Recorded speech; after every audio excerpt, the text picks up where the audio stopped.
रामनाथ कोविंद जी, उपराष्ट्रपति श्री एम वेंकैया नायडू जी, प्रधानमंत्री श्री नरेंद्र मोदी जी, लोकसभा के स्पीकर श्री ओम बिरला जी, चीफ जस्टिस एन.वी. रमन्ना जी, सम्मानित सांसदगण, अन्य महानुभावों, देवियों और स्वजनों तथा मेरे प्यारे देशवासियों, सभी को जोहार।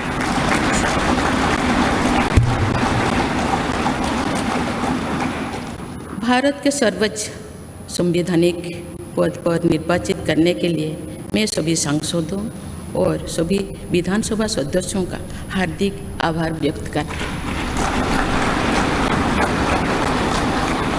आपका मत देश के करोड़ों नागरिकों के विश्वास की अभिव्यक्ति है। मैं भारत के समस्त नागरिकों की आशा, आकांक्षा और अधिकारों की प्रतीक इस पवित्र संसद से सभी देशवासियों का पूरी विनम्रता से अभिनंदन करती हूँ।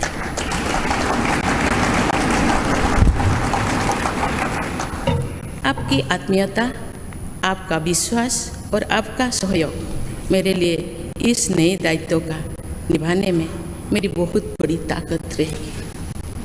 मुझे राष्ट्रपति के रूप में देश ने एक ऐसे महत्वपूर्ण कालखंड में चुना है जब हम अपनी आज़ादी का अमृत महोत्सव मना रहे हैं।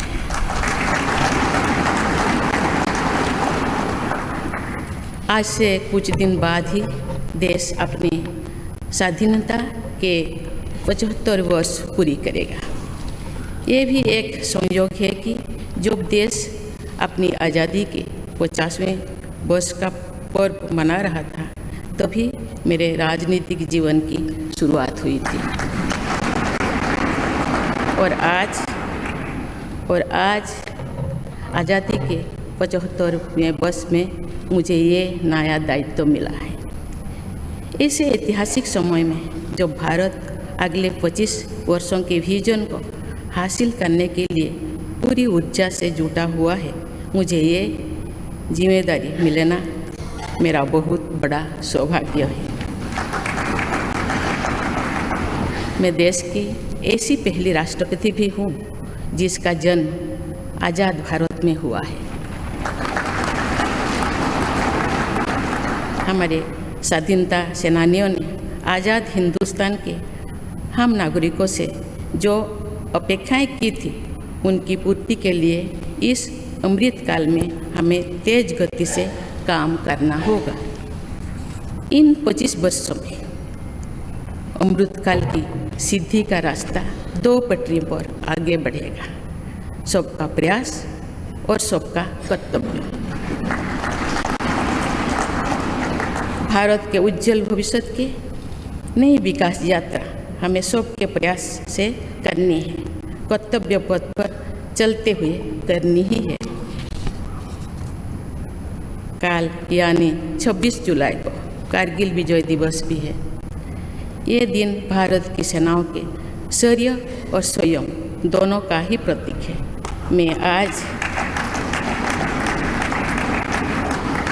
मैं आज देश की सेनाओं को तथा देश के समस्त नागरिकों को कारगिल विजय दिवस की अग्रिम शुभकामनाएं देती हूँ।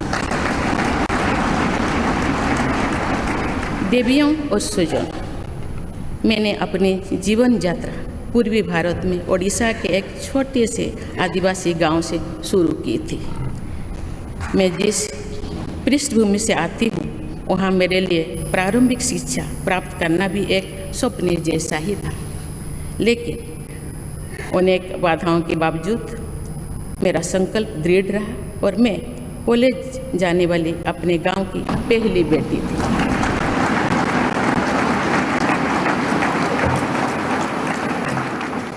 मैं जनजातीय समाज से हूँ और वार्ड काउंसिलर से लेकर भारत की राष्ट्रपति बनने तक का अवसर मुझे मिला है।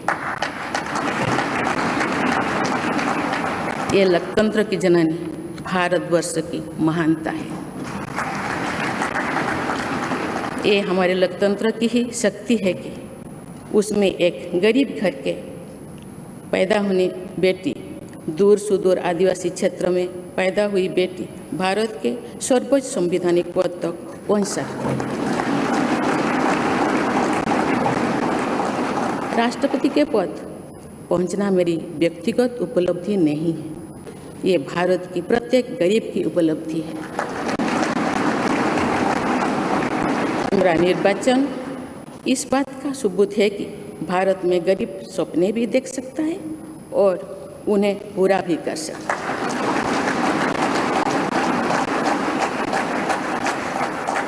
और ये मेरे लिए बहुत संतोष की बात है कि जो सदियों से वंचित रहे, जो जीवन विकास के लाभ से दूर रहे, वे गरीब, दलित, पिछड़े तथा आदिवासी मुझे ये अपना प्रतिबिंब देख सकते हैं। मेरे इस निर्वाचन में देश के गरीब व का आशीर्वाद शामिल है। देश की करोड़ों महिलाओं और बेटियों के सपनों और सामर्थ्य की झलक है। मेरे इस निर्वाचन में पुराने लीग से हटकर नए रास्ते पर चलने वाले भारत के आज के युवाओं का साहस भी शामिल है। ऐसे प्रगतिशील भारत का नेतृत्व करते हुए आज मैं खुद को गौरवान्वित महसूस कर रही हूँ।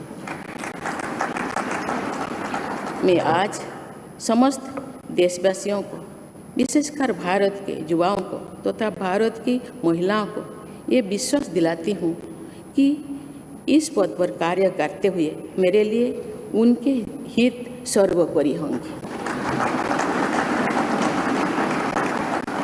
देवियों और स्वजनों, मेरे सामने भारत के राष्ट्रपति पद की ऐसी महान विरासत है जिसने विश्व में भारतीय लोकतंत्र की प्रतिष्ठा का निरंतर मजबूत किया है। देश के प्रथम राष्ट्रपति डॉक्टर राजेंद्र प्रसाद से लेकर श्री रामनाथ कोविंद जी तक अनेक विभूतियों ने इस पद को सुशोभित किया है। इस पद के साथ साथ देश ने इस महान परंपरा के प्रतिनिधित्व का दायित्व भी मुझे सौंपा है। संविधान के आलोक में मैं पूरी निष्ठा से अपने कर्तव्यों का निर्वहन करूंगी। मेरे लिए भारत के लोकतांत्रिक सांस्कृतिक आदर्श और सभी देशवासी हमेशा मेरे ऊर्जा के स्रोत रहेंगे। देवियों और स्वजनों, हमारे संवैधानिक संग्राम में, स्वाधीनता संग्राम में एक राष्ट्र के तौर पर भारत की नई यात्रा की रूपरेखा तैयार की है। हमारा स्वाधीनता संग्राम उन संघर्षों और बलिदानों की अविरल धारा है जिसने आज़ाद भारत के लिए कितनी ही आदर्शों और संभावनाओं की सिंचा था।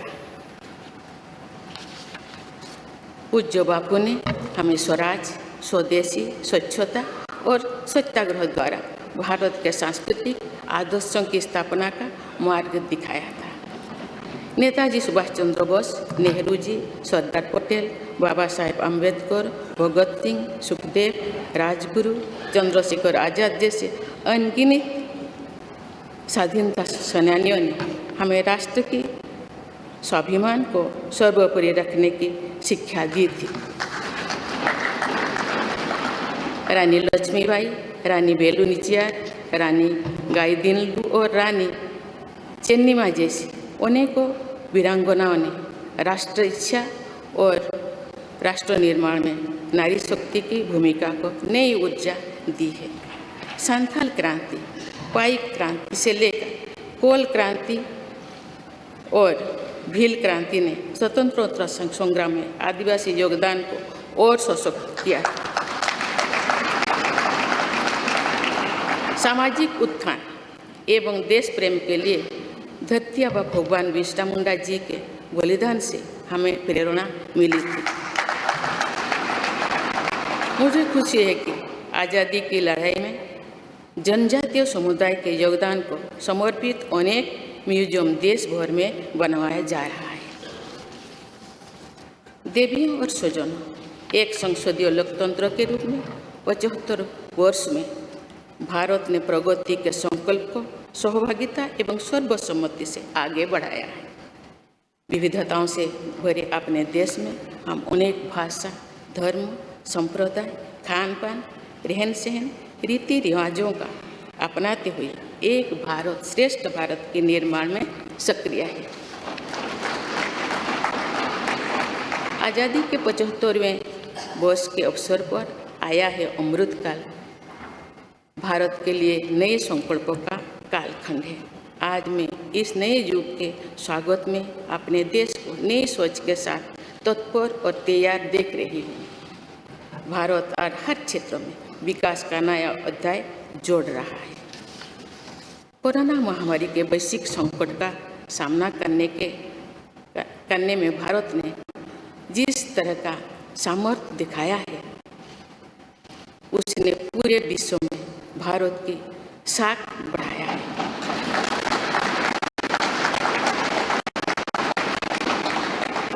हम हिंदुस्तानियों ने अपने प्रयासों से न सिर्फ इस वैश्विक चुनौती का सामना किया, बल्कि दुनिया के सामने नए मापदंड भी स्थापित किए। कुछ दिन पहले भारत ने कोरोना वैक्सीन की 200 करोड़ डोज लगाने का कीर्तिमान बनाया। इस पूरी लड़ाई में भारत के लोगों ने जिस संयम, साहस और सहयोग का परिचय दिया, वो एक समाज के रूप में हमारी बढ़ती हुई शक्ति और संवेदनशीलता का प्रतीक है। भारत ने इन मुश्किल हालात में न केवल खुद को संभाला, बल्कि दुनिया की मदद भी की। कोरोना महामारी से बने माहौल में आज दुनिया भारत को नए विश्वास से देख रही है। दुनिया की आर्थिक स्थिरता के लिए, सप्लाई चेन की सुगमता के लिए और वैश्विक शांति के लिए दुनिया को भारत से बहुत उम्मीदें हैं। आगामी महीनों में भारत अपनी अध्यक्षता में G20 ग्रुप की मेजबानी भी करने जा रही है। इसमें दुनिया के 20 बड़े देश भारत की अध्यक्षता में वैश्विक विषयों पर मंथन करेंगे। मुझे विश्वास है भारत में होने वाले इस मंथन से जो निष्कर्ष और नीतियाँ निर्धारित होंगे, उनसे आने वाले दशकों की दिशा तय होगी। देवियों और स्वजनों, दशकों पहले मुझे रायरंगपुर में श्री अरबिंदो इंटीग्रल स्कूल में शिक्षक के रूप में कार्य करने का अवसर मिला था। कुछ ही दिनों के बाद श्री अरबिंदो जी की 150वीं जन्म जयंती मनाई जाएगी। शिक्षा के बारे में श्री अरबिंदो के विचारों ने मुझे निरंतर प्रेरित किया है। जन प्रतिनिधि के रूप में विभिन्न पदों पर कार्य करते हुए और फिर राज्यपाल के रूप में भी मेरा शिक्षण संस्थानों के साथ सक्रिय जुड़ाव रहा है। मैंने देश के युवाओं के उत्साह और आत्मबल को करीब से देखा है। हम सभी के श्रद्धेय अटल जी कहा करते थे कि देश के युवा जब आगे बढ़ते हैं तो वे सिर्फ अपने ही भाग्य नहीं बनाते, बल्कि देश का भी भाग्य बनाते हैं।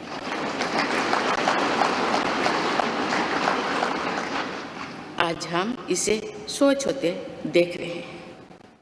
वोकल फॉर लोकल से लेकर डिजिटल इंडिया तक हर क्षेत्र में आगे बढ़ रहा आज का भारत विश्व के साथ कदम से कदम मिलाकर औद्योगिक क्रांति 4.0 के लिए पूरी तरह भारत तैयार है। रिकॉर्ड संख्या में बन रहे स्टार्टअप्स में, नए नए इनोवेशंस में, दूर सुदूर क्षेत्रों में डिजिटल टेक्नोलॉजी की स्वीकार्यता में भारत के युवाओं की बड़ी भूमिका है। बीते वर्षों में भारत ने जिस तरह महिला सशक्तिकरण के लिए निर्णय लिए हैं, नीतियाँ बनाई गई है, इससे भी देश में एक नई शक्ति का संचार हुआ है।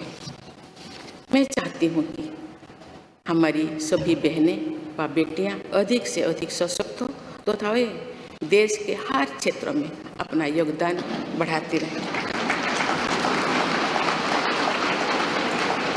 मैं अपने देश के युवाओं से कहना चाहती हूँ कि आप न केवल अपने भविष्य का निर्माण कर रहे हैं बल्कि भविष्य के भारत की नींव भी रख रहे हैं। देश के राष्ट्रपति के तौर पर मेरा हमेशा आपको पूरा सहयोग रहेगा। देवियों और सूर्यों, विकास और प्रगतिशीलता का अर्थ निरंतर आगे बढ़ना होता है, लेकिन साथ ही अपने अतीत का ज्ञान भी उतना ही आवश्यक है। आज जब विश्व सस्टेनेबल प्लानेट की बात कर रहे हैं तो उसमें भारत की प्राचीन परंपराओं, हमारे अतीत की सस्टेनेबल लाइफस्टाइल की भूमिका और बढ़ जाती है। मेरा जन्म तो उस जनजातीय परंपरा से हुआ है जिसने हजारों वर्ष से प्रकृति के साथ तालमेल बनाकर जीवन को आगे बढ़ाया है। मैंने जंगल और जलाशयों के महत्व को अपने जीवन में महसूस किया है। हम प्रकृति से जरूरी संसाधन लेते हैं और उतनी ही श्रद्धा से प्रकृति से सेवा भी करते हैं। यहाँ संवेदनशीलता का आज वैश्विक अनिवार्यता बन गया है। मुझे इस बात की प्रसन्नता है कि भारत पर्यावरण संरक्षण के क्षेत्र में विश्व का मार्गदर्शक बन रहा है। देवियों और स्वजन, मैंने अपने अब तक के जीवन में जौन सेवा में ही जीवन की सार्थकता को अनुभव किया है।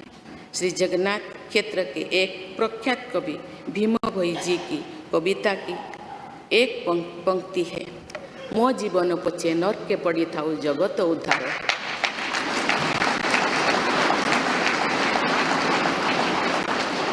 अर्थात अपने जीवन के हित और हित से बड़ा जगत कल्याण के लिए कार्य करना होता है। जगत कल्याण की इसी भावना के साथ मैं आप सब के विश्वास पर खरा उतरने के लिए पूरी निष्ठा व लगन से काम करने के लिए सदैव तत्पर रहूँगी। आइए हम सभी एकजुट होकर समर्पित भाव से कर्तव्य पथ पर आगे बढ़े तथा वैभवशाली व आत्मनिर्भर भारत का निर्माण करें। धन्यवाद। जय हिंद।